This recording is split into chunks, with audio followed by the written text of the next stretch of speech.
Funding for Lawmakers comes from the University of West Georgia in Carrollton, ensuring a better life for Georgians in the 21st century. More than 100 programs of study prepare students for successful careers in the critical professions of education and nursing, as well as business and the liberal arts. The Georgia Chamber of Commerce, the voice of Georgia's business community, over 4,000 members strong, working with lawmakers for over 90 years to make sure that our state remains a place where companies thrive. And by supporters of Georgia Public Broadcasting. Thank you.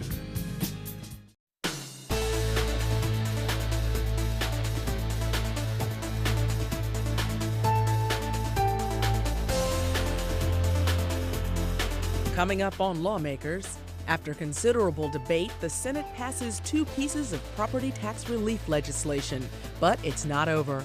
One will be reconsidered next week.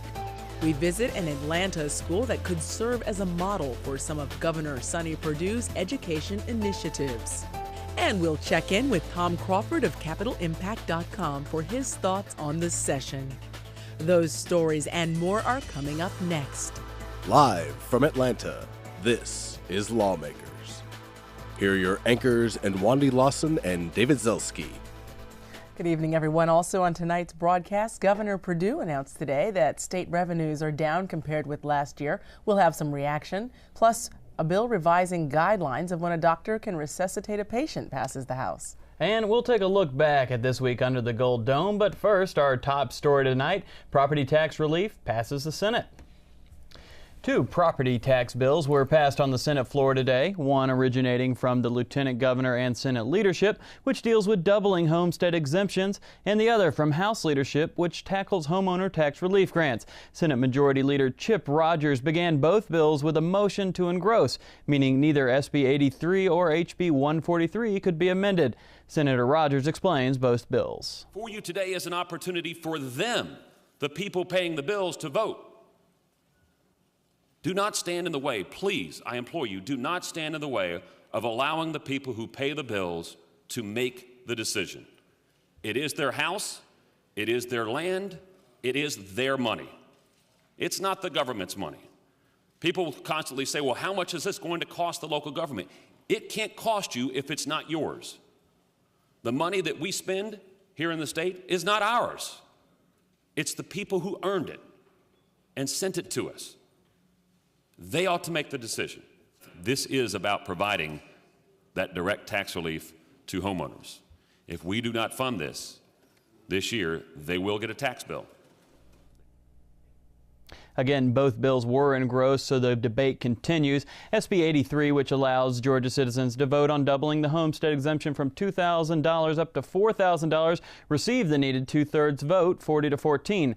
However, HB 143, dealing with the homeowner property tax relief grants, garnered a bit more opposition from Democrats and Republicans, who called the bill both unconstitutional and obsolete. Very disappointing. I had an amendment to this bill that's very simple. It's a very reasonable amendment, and I felt like everybody in this chamber could vote for it. The message that our local officials are getting from the state capitol, and it's been coming at them for some years now, and that's that we're going to push it down to you. We're going to put you on the hot spot. We're going to mess up your budget. We're going to throw your books out of balance. We're going to make you be the one that has to make the hard decisions. I do not support legislative gimmicks to fool people into thinking that the bill does something or accomplishes something that in frank and candid honesty it does not and constitutionally cannot do. This bill purports to tie the hands of future legislative bodies. It doesn't do anything because we could pass this bill, send it to the governor could sign it, and then tomorrow, or when we come back next week, we could pass an appropriations bill that does not fund the homeowners tax relief grant. We can do that. When we pass this, and then they pass, a future General Assembly passes another statute, which would be the general appropriations bill, it would trump this. That's clear. I think the constitutionality question would come into play as if we followed a law that was in conflict with the Constitution. So if a future General Assembly followed a law, even if it's this one that's in conflict with the Constitution, then we would have a question of constitutionality. Again, both bills passed the Senate, but HB 143, which narrowly passed 29 to 24, will receive a reconsideration vote on Tuesday, so it does not yet go to Governor Perdue. SB 83, on the other hand, now goes over to the House. The House today made corrections to a law governing when a patient may choose not to be resuscitated. Representative Sean Jurgensen presents House Bill 69. Allows the patient who has been determined as a candidate for non-resuscitation and has prior consent to have authorization by one physician for do not resuscitate order. Patients in which consent for non-resuscitation has been given will continue to require a second physician's signature and a review of the ethics panel, as in the current code. In all cases, being a candidate for non-resuscitation is mandatory before the attending physician can issue do not resuscitate order. That is in the current law. HB 69 passed 158 to 4 and moves to the Senate. The House also voted to clarify how retirement contributions are made for some state employees and to allow disabled veterans to maintain their peddling licenses for 10 years instead of having to renew them annually. House Bills 210 and 128 passed without opposition and also moved over to the Senate.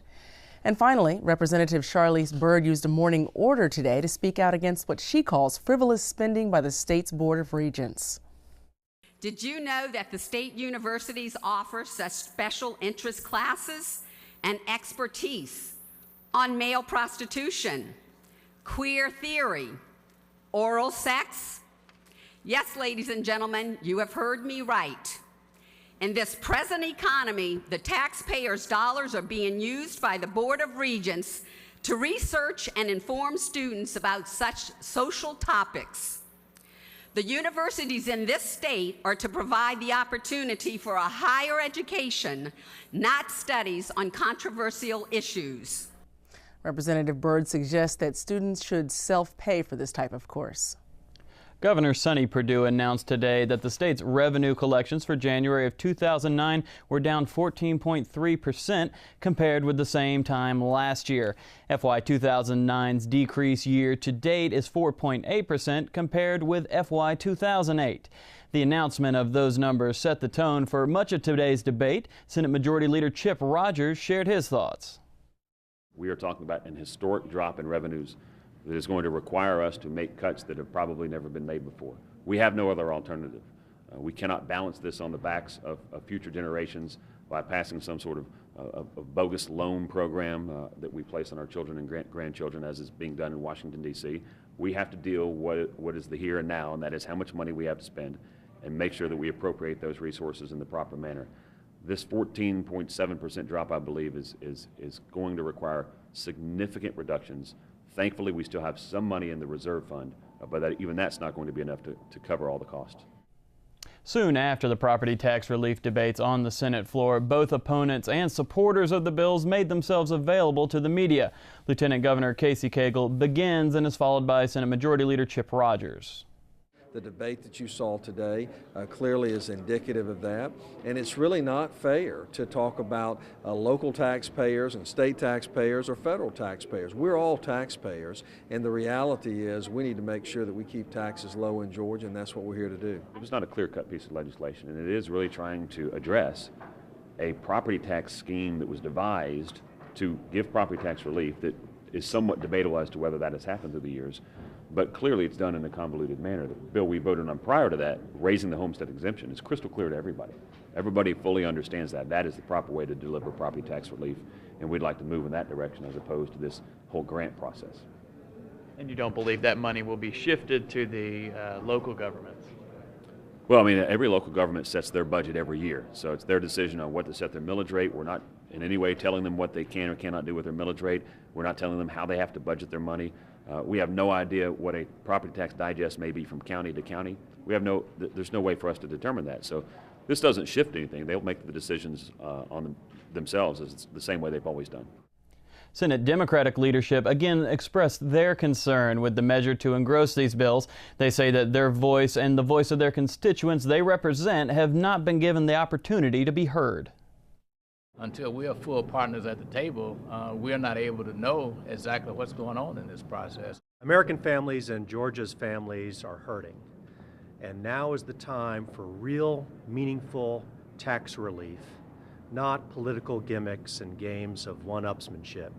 We've seen in Washington, D.C., and now today at our state capitol, Republican lawmakers and politicians are more interested in the same old partisan bickering, and they're leaving American families and Georgia families out in the cold at a time when they need help, more so now than ever before. The legislature wrapped up Legislative Day 15 today, but both chambers decided now was the time to slow things down a bit in order to work on a budget that has been the focal point of the entire session. House Majority Leader Jerry Keene explains how the schedule looks from Day 16 up to Day 35 and why this decision has been made. We have tried and worked very hard with the Senate to craft a schedule that will let you know where we are, but at the same time allow us as much flexibility to respond to what may or may not happen in Washington. The adjournment resolution before you basically will put in place a schedule that will bring us back in Tuesday, Wednesday, and Thursdays, and leave Mondays and Fridays for committee work, particularly in the appropriations area. Chairman Harbin was involved in the discussions along with Senator Hill, the two chairs of appropriations. They've been in the room the entire time we were discussing. They believe with his appropriations subcommittee chairs that this will allow extra time. We've got to move an amended budget first, ladies and gentlemen, out of the House, and then the big budget, 2010 budget. Remember, we have to do that first. We're planning on finishing our work on the 35th day, which will be in the month of March. They may have done something prior to that. They may not have done something prior to that. What is of greater concern to me is not what Washington, D.C. will do, but what will our own revenues do. If we have another month in which we're down 14%, we are going to have to come back here and make even further additional cuts. We don't need to do that in a special session. So I think it's the proper thing to say, let's get done in 35 days, set a few days aside just in case this gets even worse. We are very concerned about the revenue numbers, and the resolution by which we passed today really allowing for an opportunity to come back in June without a special session to address such a downturn if it occurs. So a quick reminder to our viewers, Lawmakers returns Tuesday through Thursday of next week. Despite proposed education cuts to help close the budget shortfall, Governor Perdue has several legislative initiatives that would increase pay for well-trained teachers and high-performing principals. Today I visited the engineering and early college small learning community at Atlanta Public Schools Maynard Jackson High School, a model for several of the governor's initiatives. If a homozygous tall plant is crossed with a homozygous short plant, what is the genotype and phenotype of the offspring? The genetics lesson in Juanice Woodall's biology class is engaging and boisterous. Ready for 1,000. And according to the teacher, it is filled with opportunities for higher level thinking. Because I've been to medical school and I understand what you need to be successful, I bring that into the classroom. So I teach my students problem-based learning, which is a method that they use in medical school, which promotes critical thinking. So I help them to be able to think for themselves so they can be successful in any career that they choose. Efforts to attract and retain highly qualified math and science teachers like Ms. Woodall are the impetus for House Bill 280, which would augment the starting salaries of teachers with math or science certification. At the elementary level, those two endorsements could mean as much as $2,000 additional. Or as much as $5,000 at the high school level. The Senate is considering Governor Perdue's proposal to reward the top principals in the state.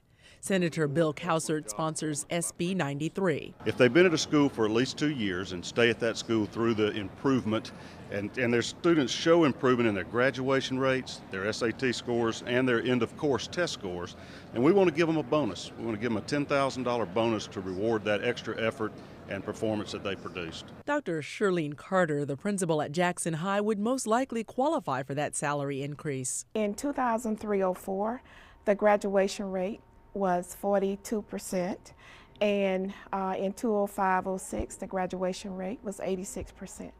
And Dr. Carter says she has a pretty good idea of how she would use her $10,000 bonus. A lot of time our families can't afford to take them off to college and get their dorm rooms set up. So I'd like to have a little small endowment to help with that piece and extend the college-bound program. According to Lola Azuana, who oversees the school's GE College Bound program, the combination of a strong administrator and well-trained staff is paying off. Before, we used to have a lot of students saying, oh, I want to be a dancer, director, or, produce music videos. Now we hear, I want to be an engineer, I want to be a scientist, and, I want to work in a laboratory, or I want to, create this new chemical that can do this or that. Still, veteran educators like Dr. Phyllis Earls, who directs the school's information technology department, say pay incentives are only part of the solution.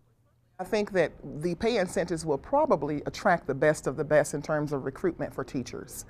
But pay alone will not provide us with the level of instruction that we need. I think that in terms of recruitment, many times we confuse certification with qualifications. And so I would rather see teachers who will come with the passion and commitment to instruct students than to look at it from a perspective of pay.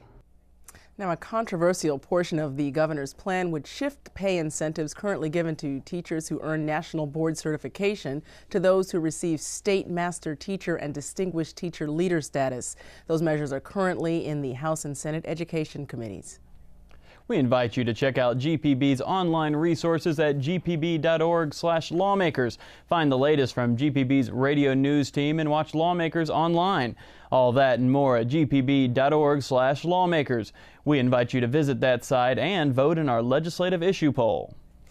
And now for the moment you've been waiting for, the results of our online poll. When asked, currently there are 2 proposals for a 1% transportation sales tax. Which do you favor? 48% said that they favor the regional approach, while 32% support a statewide tax. 20% of the respondents said neither. Be sure to visit gpb.org/lawmakers to vote in the next legislative issue poll. Well, it's the end of the 3rd legislative week under the Gold Dome. A perfect time to check in with Tom Crawford. He's the national editor of CapitalImpact.com. And Wandy and I had the chance to sit down earlier today with Tom. We began by asking him about the sense of deja vu with regard to transportation plans currently before the legislature. Well, it's deja vu all over again, because as y'all remember, on the last night of the session last year, there was a dispute between doing it in a statewide manner, which is what the House wants to do, or doing it in a regional manner, which is what the Senate wants it to do. Neither of them got out as it happened, and a lot of the business leaders especially in Metro Atlanta, got very upset over that. So I was under the impression, I think a lot of people were, that they would come back this year and they would have this all worked out before the session started, but it doesn't appear to have happened that way, because once again the Senate is passing a regional sales tax measure to allow counties to team up, especially in Metro Atlanta, and pass a regional sales tax. The House has still got its heels dug in on a statewide sales tax. So we don't seem to have made any progress in 9 or 10 months here. We seem to be at the same spot we were at the end of last year's session. So at this point, I don't know how they square the circle and work out these differences here, but they're going to have to, or we've gone through another session with no progress being made on transportation infrastructure, which I think a lot of people would agree is one of our biggest problems. And what do you think this means for the House and Senate leaders when it comes to these big issues like this? And at the end of every session, they're butting heads and things don't get done, especially ones who have aspirations beyond this session when it comes to where they're going to be politically. Well, that's a very good observation there, and especially with statewide elections coming up in 2010, a race for governor. The people like Casey Cagle and Glenn Richardson and all those guys are depending on the business leaders to come across with the political contributions that would fuel a statewide campaign, and they're not giving the business community what it needs, which is some way to attack the transportation infrastructure problem. So to me, it seems that puts more pressure on them to work out an agreement of some sort, but we don't see it happening just yet. And you know, we're 15 days into the session now, so they got 25 more days to try to get something settled here. It's going to be a neat trick if they can do that. Switching gears to property taxes, we had in the Senate today passage of 2 property tax measures, but we're not quite sure if there's going to be resolution between the House and the Senate on exactly what to do around property tax relief either. That's true. The Senate and the House now have both passed a bill that provides for money to be given by the state to local governments that in turn becomes a bit of a property tax break for them through a homestead exemption or homeowner's exemption. The cost of that $428 million. Governor Sonny Perdue tried to leave that money out of the budget because he's got a $2 billion shortfall to try to address here. So there is some, I guess, some concern, some anxiety that Governor Perdue might veto that, and in which case you could have veto override votes, which, as we all remember from a couple of years ago, can get very messy. The other measure that the Senate voted on today and that the House will have to vote on at some point is to actually raise the state homeowners tax exemption, I think, from $2,000 to $4,000 a year. They're both modest tax breaks, but provide at least a little bit of tax relief for homeowners, $200, $300 a year. So something may happen with those, but you've got a conflict perhaps between the governor on one side and the legislative leadership on the other. So that's one to keep an eye on as we get into the coming weeks of the session. Well, let's talk about the legislative schedule that the House and Senate passed today. They were going very quickly, working 5 days a week. Until next week, it's going to be 3 days a week. But it seems like they're going to be stopping before 40 days. What have you heard? Well, the plans right now are to try to get the session done in 35 days instead of the constitutionally allotted 40 days. The thinking is they're going to hold a week for June, which is right before the end of the fiscal year. That way, if the economy continues to deteriorate, which right now seems like a pretty good bet, or if they need to do some last-minute tweaking to get the budget in balance before the end of the fiscal year, they've got the days to do that. Or they could just come in on, June 22nd, I think it is, and say, okay, we're through, we'll sine die, everybody go home, and we'll see you next year.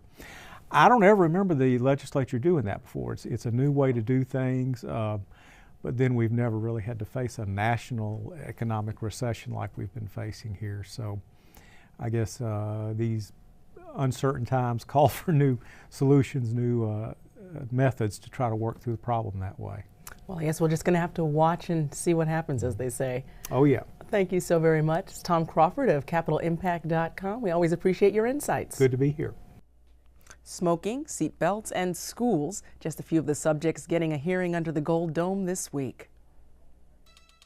On Monday, Senator Eric Johnson called on the legislature to offer school choice in the form of school vouchers. Vouchers are not a silver bullet. They're not the only thing we need to do, but they are probably the most controversial, and they're probably the crucial part of any successful education reform. I don't support my tax money going to private schools. I don't support my tax money going to private schools for well-off children. I don't support my tax money going to religious-based private schools. My tax money needs to go to public schools. We need them to be better. The House unveiled its 2020 Transportation Act, its version of a statewide transportation plan, with an intention to pay for it with a 1-cent statewide sales tax. And the House and Senate considered how to overcome the state's budget woes. Many years we're worried about how we're going to spend money.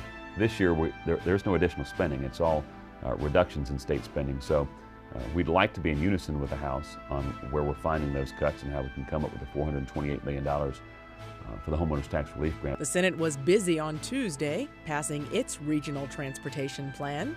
This bill will generate up to $850 million in the metro area alone each year, and up to $1.2 billion for the entire state. The public is strongly in favor of doing something for transportation. Passage of a Senate measure to create a sentence of life without parole. The prosecutor could look at the facts and for various reasons decide that it might not be a case where the death penalty could be sought, or perhaps not even ought to be sought, but yet it is a case where the defendant should not ever get back out on the streets. A renewed call to require seatbelt use in pickup trucks. And SB 83 cleared committee paving the way for homeowners to double their property tax grants. It's about time that we put the perspective of the taxpayer and the homeowner first Worry about government later. Government needs money to run, but at the end of the day, when people are losing their homes, we need to be in the position to help them in any way possible.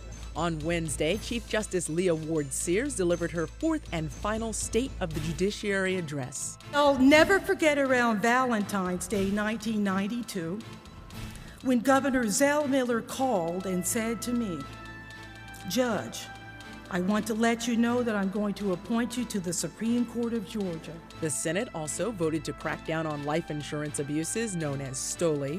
This group of businessmen would come in and say you have $1 million policy and it only had $100,000 worth of cash value.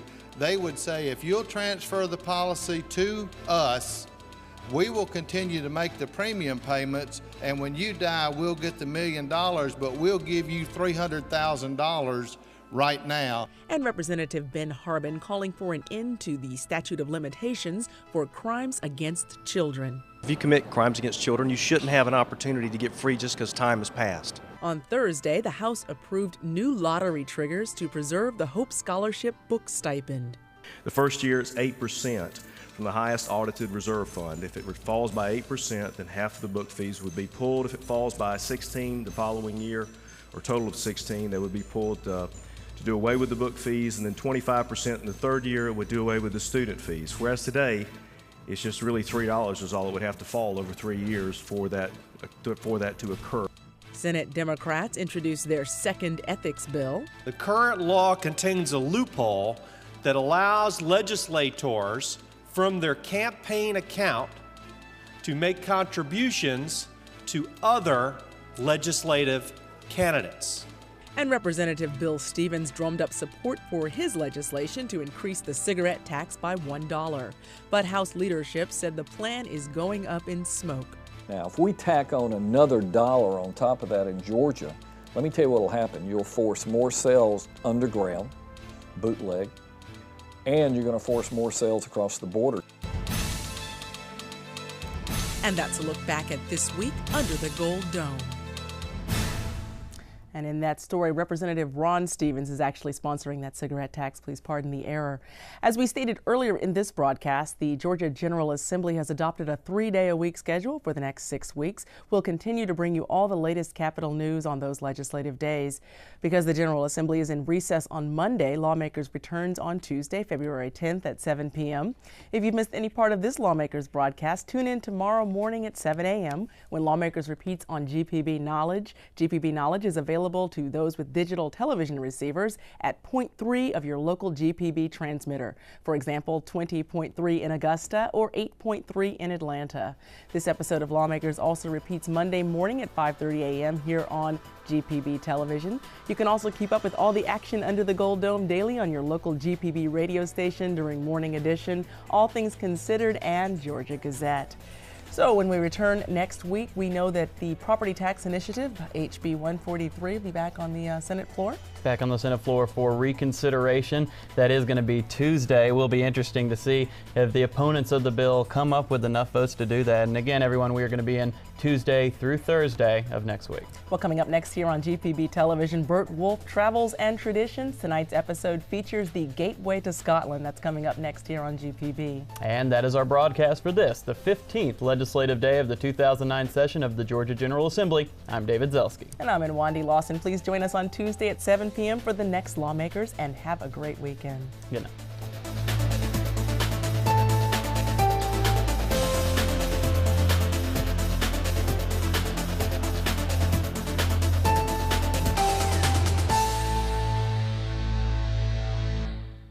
This has been a production of Georgia Public Broadcasting.